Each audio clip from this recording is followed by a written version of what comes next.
Hello, friends. So good to be with you today. We are, believe it or not, in 1 Corinthians chapter 16, wrapping it up. This is the last chapter. Paul is going to be making some closing remarks, just a few things, kind of housekeeping stuff, but it's some things that really need to be said, and shares just a little bit of his heart concerning some of the things that he's facing and some of the things that they're doing. Let's start here in chapter 16 and verse 1. He said, "Now about the collections to the Lord's people." About the collections of the Lord's people. Do what I told you and I told the Galatian churches to do. There was actually a way that the Apostle Paul wanted them to handle offerings, and because offerings are important. He was actually taking up this offering for the people in Jerusalem. Now, there's a couple of reasons probably that he was taking this offering for the Jerusalem church. Number one, if you read in Acts chapter 11, Agabus had stood up and he prophesied that there was going to be famine throughout the world. And so each one determined kind of to send according to their own ability to the churches in Judea or Jerusalem. And so that was one of the thoughts. And one of the other things was almost in Jerusalem, almost all of the employment in Jerusalem was temple related. And the problem was that the temple was run by the Sadducees. Now, the Sadducees did not believe in the resurrection at all, and they despised these new Christians, these believers who talked about the resurrection of Christ and our resurrection afterward. And they just weren't having any part of it. You know, that's why they were. I heard it said that's why they call them Sadducees, because they didn't believe in the resurrection. That's why they were sad. You see. Well, if you don't believe in the resurrection, well, you're up a creek anyway. I'm just telling you. Well, that was kind of the situation, and the Paul was really concerned about the church in Jerusalem. Actually, the church in Jerusalem was kind of the mother church. That's where it all started. And I really believe that Paul had a special drawing, almost a personal responsibility that he felt for the church in Jerusalem. Because when he started as Saul, before he was made Paul, the apostle, he persecuted the church. He saw people imprisoned. He stood there, held the cloak of those that stoned Stephen to death. And so I think there was a certain responsibility that he felt. He wanted to make sure that the church in Jerusalem was cared for, because he was probably their number one enemy at that time. But now he has come back and he is following up. He's trying to help them. So that's what he's saying. He says, I want you guys, we're going to be taking this offering. Now he gives some instructions on how to do it. He said, on the first day of the week, each of you should set aside a sum of money in keeping with your income. Okay? Now there's tithings and then there's offerings. And he said, when it comes to these things, that what we're going to be doing is helping these churches, these missions, outreaches. He said, I want you to set aside a sum of money in keeping with your income, saving it up, so that when I come, no collections will have to be made. In other words, he was just saying, look, man, I don't want to have to come and pull for any money to get anything done. I would like for you guys to have this done before I even get there. Okay, that was important. So he said, when I arrive, he said, I'm going to give letters of introduction to the men. You approve and send them with your gift to Jerusalem.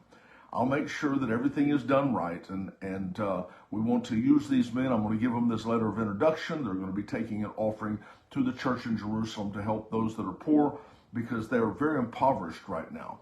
Now, I thought this was interesting. Let me go back up to the first of verse 2.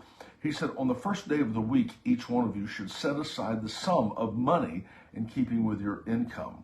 First day of the week. Well, that day would be Sunday. It's not the Sabbath. Sunday is the first day of the week. The Saturday Sabbath was not for the church. I know there's a lot of people that tries to hold to that, but that was for the Jewish nation. It does not, under any circumstances, and in no way, apply to the New Testament believer. It just doesn't. It doesn't bear out. If someone chooses to do that, well, I don't care. I mean, if that's important to them, well, go do it. But one man esteems one day as more important than the others, and all others esteem it as alike. But so let every man be persuaded in his own heart. But the first day of the week here that they came together, that was Sunday, and that started way back when. And there's a couple of reasons for that. Acts chapter 20 said they gathered to worship on the first day of the week. Well, that was Sunday. Okay, that's in Acts chapter 20. And the reason they probably did that was because of the resurrection. Okay, you remember that? On the first day of the week, I remember very early in the morning on the first day of the week, Jesus conquered death and he rose.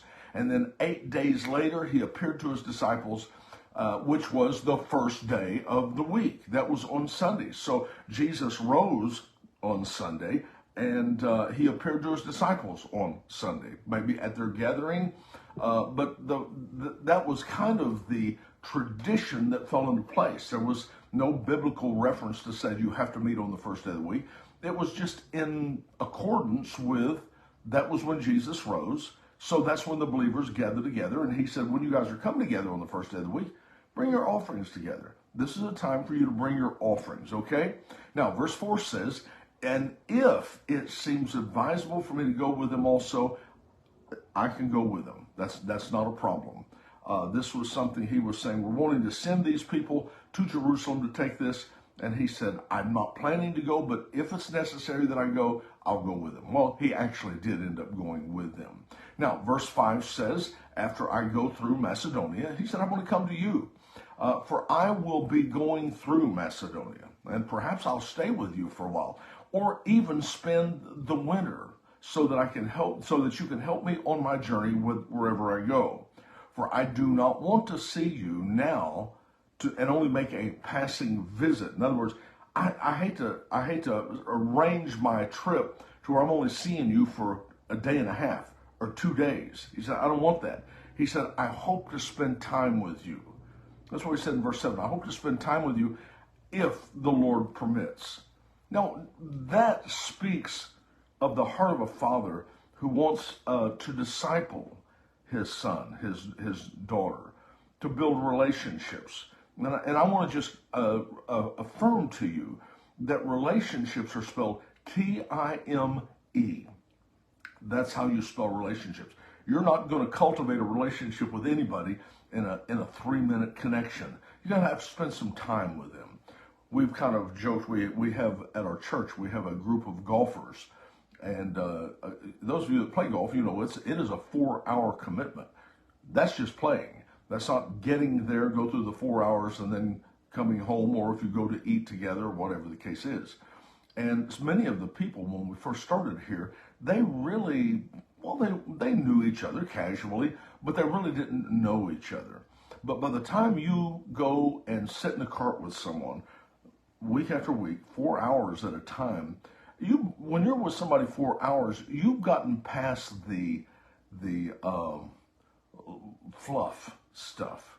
You know, you're not talking about you've suddenly come to the place that you're together long enough that you may not even know what to say. You're just spending time together.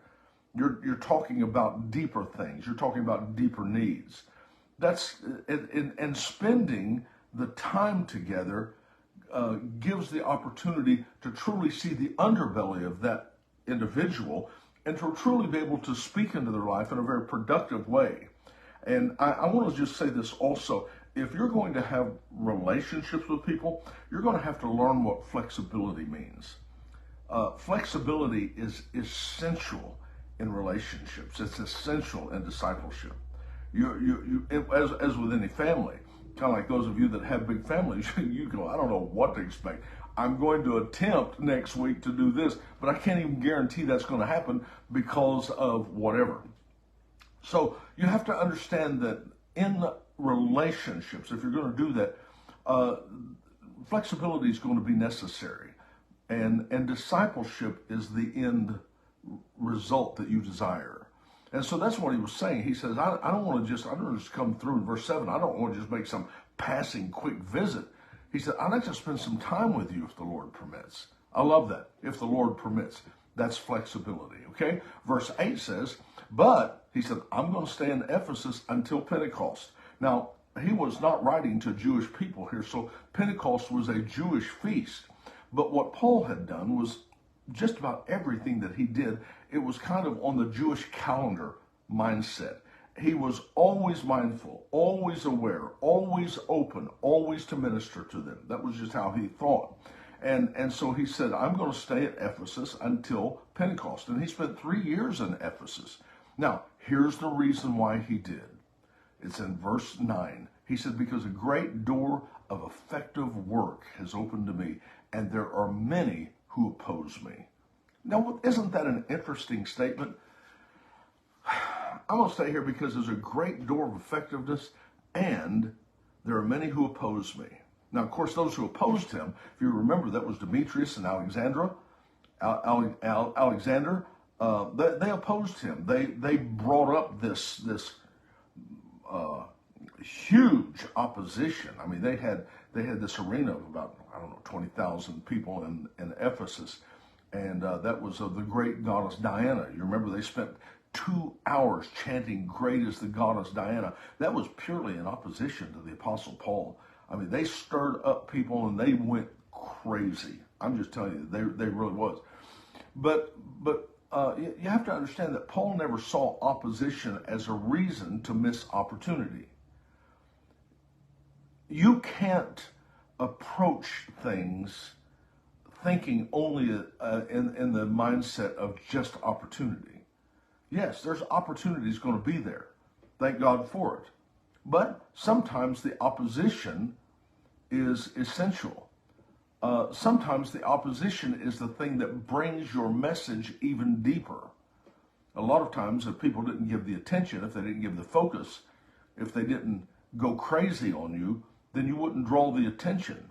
But the opposition was there. So again, Paul never saw the opposition as a reason to miss the opportunity. And I'll be honest with you, I'm not positive that I'll just say it this way, if there's not opposition in the place that you're serving, you might be serving in the wrong place. You may be serving in a place that has just gone to sleep. So don't despise opposition. It's just going to be there. And I want to say the Lord's going to help you. The Lord is going to help you. He is. Sometimes you're going to take hits. Sometimes you're going to face things that just seem unfair and abnormal. But in all the ways, God's going to sustain you. You know, I was ministering Sunday, and I was talking about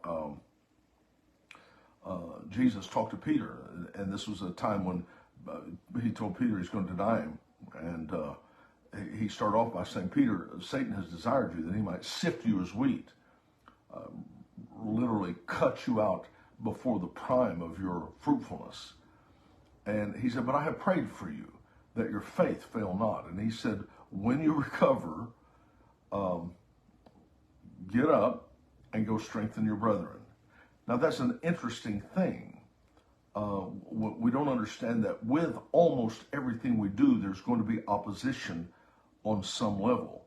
And Jesus was saying, and the only other place that you really find something like that was over in the book of Job, where Job was observed by Satan, and he wanted to set his attention on him. Well, that's what he wanted to do with Peter. Jesus said, Peter, Satan has desired you that he might sift you as wheat, but I prayed for you that your faith fail not. And kind of what he was, and of course Peter jumped up and says, I'll never deny you. Never, never, never, never, never, never. And Jesus said, well, yeah, right. Well, this is what's going to happen. And when you get up, repent, and then strengthen the brethren.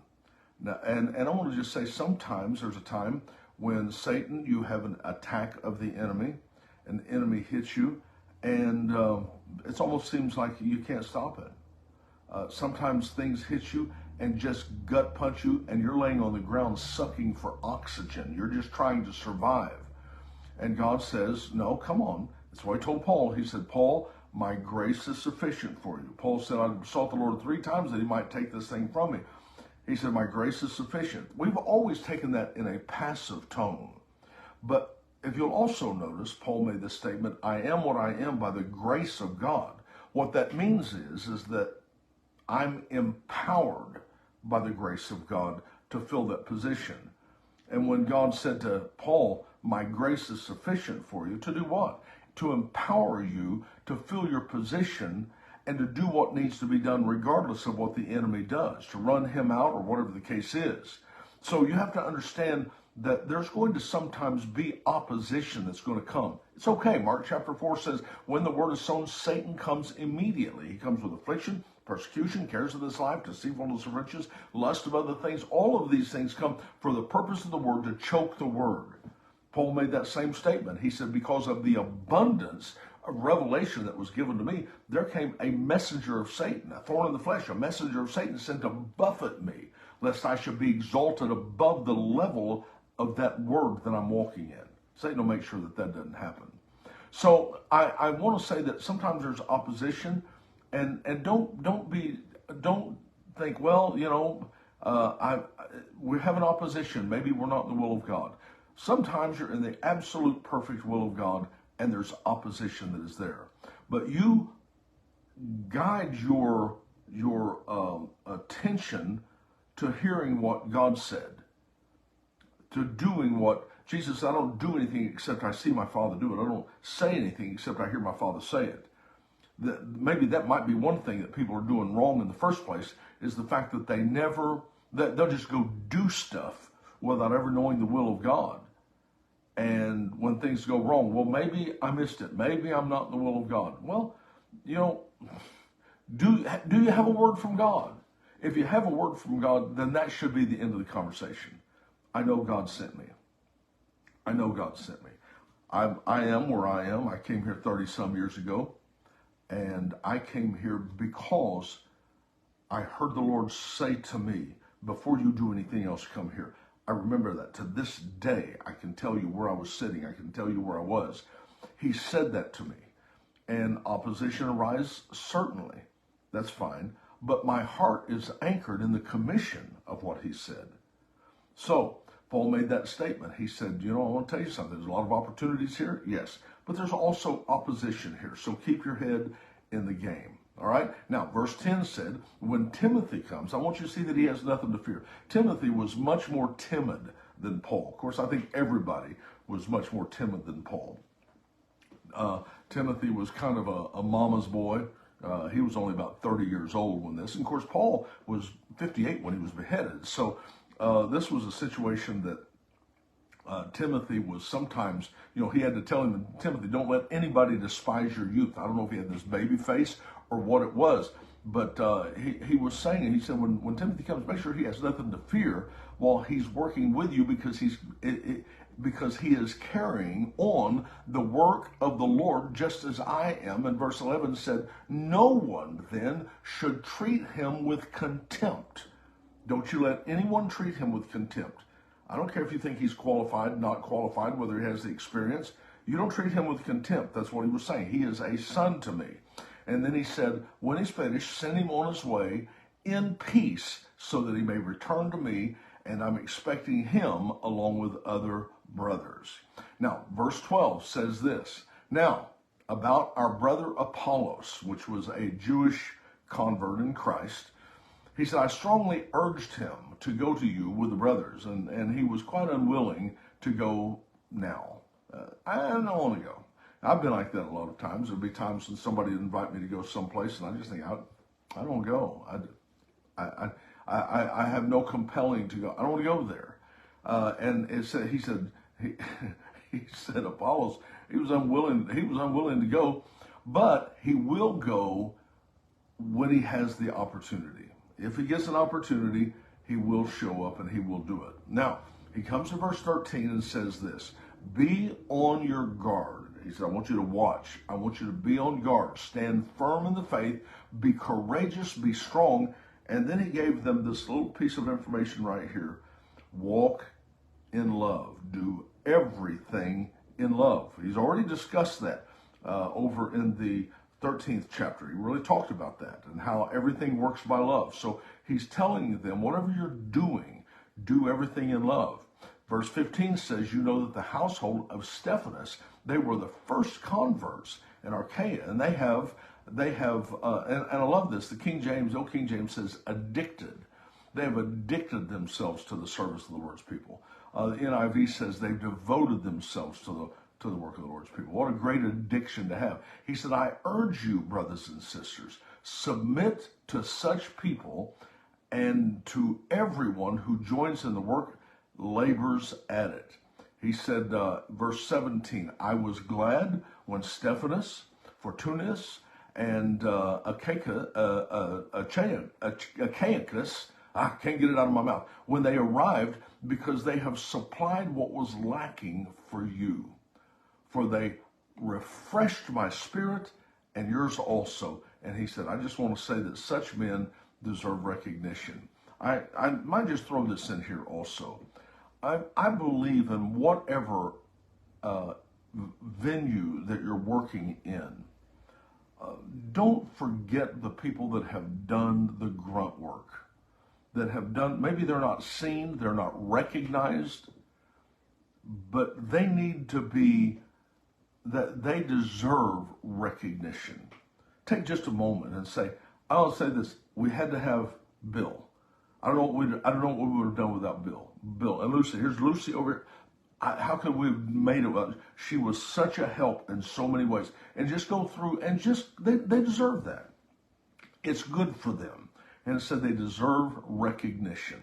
So now he's going to get down into the final greetings in verse 19. He said, the churches in the province of Asia also send you greetings.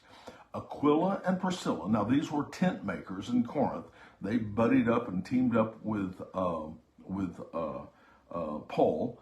Paul became a tent maker, and that's how he made his living. But this was a husband and wife team that were phenomenal. And he said, Aquila and Priscilla, they greet you warmly in the Lord, and so does the church that meets at their house. So Aquila and Priscilla were actually pastoring a church from their house. And they greet you, and all the people in the church, they greet you.